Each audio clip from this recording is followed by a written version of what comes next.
Hello everyone, আজকের ভিডিওতে তোমাদের সাথে শেয়ার করছি মিশোতে কিছু পার্সেল অর্ডার করেছিলাম। তো তোমরা দেখে নাও আজকের ভিডিওতে যে আমি কি অর্ডার করেছি ঘর সাজানোর জন্য এবং এই ডেকোরেশনের কিছু নতুন নতুন জিনিস।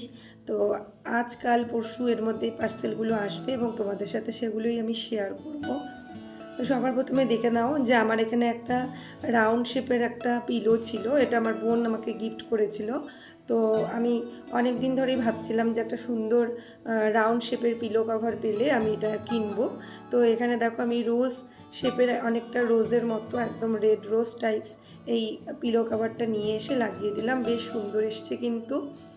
আর এখানে দেখো আমি কিছু আর্টিফিশিয়াল প্ল্যান্টস অর্ডার করেছিলাম আমার রুমটা ডেকোরেট করার জন্য। তো এখানে দেখো একদম পাতাবাহারের মতো একটা গাছ এসছে। আর এই গাছগুলো লাগানোর পর আমি তোমাদেরকে দেখাবো যে কিভাবে লাগাবো আর গাছগুলো কতটা অরিজিনাল ভাইব দিচ্ছে রুমের মধ্যে, সেটাও তোমাদের সাথে শেয়ার করব। তারপরে দেখো একটা মিনি সুপারি গাছের মতো এই প্ল্যান্টসটাও এসেছিলো, অনেকটা সুপারি গাছের মতোই ঝিরিঝিরি পাতাগুলো।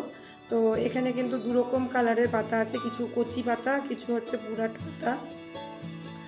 আর আরও একটা প্ল্যান্টস অর্ডার করেছি, এগুলো অনেকটা পান শেপের পাতা, এইরকম অরিজিনাল গাছও আমি দেখেছি। এখানেও কিন্তু দেখো কিছু কচি পাতার মতো কালার রয়েছে আর কিছু পুরাট পাতার কালার রয়েছে। তো এগুলোকে আমি কিভাবে সেট করছি তোমাদের দেখিয়ে দিচ্ছি। এই যে ডালগুলোর মধ্যে এই পাতার মধ্যে কিন্তু বেশ কিছু হোলস ক্রিয়েট করা আছে, ওগুলোর মধ্যেই পাতাগুলো একে একে সেট করতে হবে। তো তোমাদের আমি বলে দিই, এটা খুবই জেনারেল নলেজের বিষয় যে যেহেতু কচি পাতাগুলো গাছের উপরের দিকে হয় আর পুরাট পাতাগুলো নিচের দিকে থাকে, তো তোমরা সেইভাবেই গাছটাকে সেট করবে যাতে দেখতে রিয়ালিস্টিক মনে হয়। তা আমি কিন্তু ওভাবেই গাছটা আমার সেট করেছি।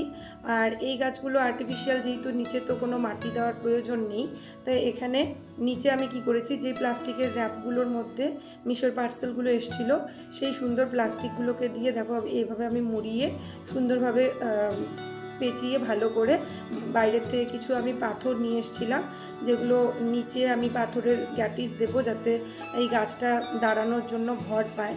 তো আমার এখানে দেখো ছোট ছোট কিছু টব কেনা ছিল, আর ওই টবের মধ্যে আমি নিচে এইভাবে প্লাস্টিকগুলোকে র্যাপিং করে গুজে দিয়েছি আর উপর থেকে ভর দেওয়ার জন্য চারদিকে কিন্তু আমি পাথরগুলোকে গুজে গুজে সেটিং করে দিয়েছি। এবার যখন তুমি গাছটা সাজাবে, হঠাৎ করে যখন তোমার ঘরে কেউ আসবে, যদি কেউ না জানে এটা আর্টিফিশিয়াল প্ল্যান্ট, তাহলে কিন্তু উপরে থাকা এই পাথরগুলোর জন্য বা এরকম টপ দেখা গেলে কিন্তু গাছটা একটা রিয়েলিস্টিক ভাইব ক্রিয়েট করবে।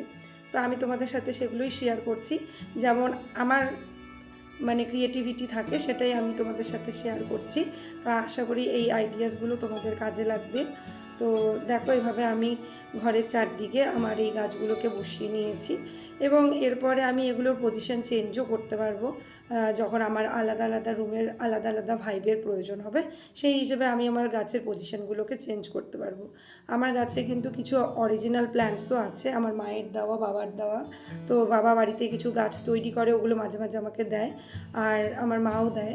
ওই গাছগুলো আমি ঘরে নিয়ে এসে লাগাই আর ওগুলো স্বল্প জলে এবং বিনা সূর্যের আলোতেও ঘরের ইনডোর প্ল্যান্টস হিসেবেও আমি রাখতে পারি। তো এটা একটা সুবিধা রয়েছে। এখন চলে আসছি রান্নাঘরে, কিছুটা রান্না করে নেব। তো এখানে বর নিয়ে এসেছিলো লাল শাক, তো লাল শাক রান্না করব আর তার সাথে ছিল আমাদের মাটন কারি। তো দেখো আমি চেষ্টা করি যেদিনকা আমি মাটনটা রান্না করি, তো মাটন তো প্রোটিন অবশ্যই, কিন্তু যেহেতু মাটনে ফ্যাটও আছে, তো ফ্যাট সমেত প্রোটিন যেদিন আমি রান্না করি সেদিন সবসময় চেষ্টা করি সাথে শাকটা রান্না করার। মানে শাক খেলে এটার সাথে ফাইবারের গুণটাও পাওয়া যায়, আর শাক খেলে সহজেই কিন্তু মাটনের মতো হেভি মিটও কিন্তু যাদের হজম ক্যাপাসিটি একটু কম তারা কিন্তু খুব সহজে হজম করতে পারবে। তো শাকটা আমি সবসময় চেষ্টা করি মাটনের দিন রান্না করার। তো গরম ভাতে প্রথমে যদি আমরা শাকটা খেয়ে নিই, তারপরে কিন্তু মাটনটা খেতে ভালোও লাগে এবং সহজ পাচ্য হয়ে যায়। তো এইখানে আমার সিম্পল রান্না বান্না হয়ে গেল। আর উপরে কাকি দিয়ে গেছিলো একটু কচুর শাক বাটা, তো ওটাও আর কি খাওয়া হবে।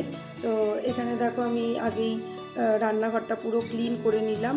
এখানে একদম বাসন কোসন ধোয়াধুয়ি করে রান্নাঘর একদম সার্ফ দিয়ে ধোয়া মোছা করে পরিষ্কার করে, কেননা মাংস রান্না করলে রান্নাঘরে একটা স্মেল ক্রিয়েট হয়, পরে গিয়ে ওগুলো ভালো লাগে না। তো আমি রান্না করার শেষে একবার ধোয়া মোছাটা করিনি।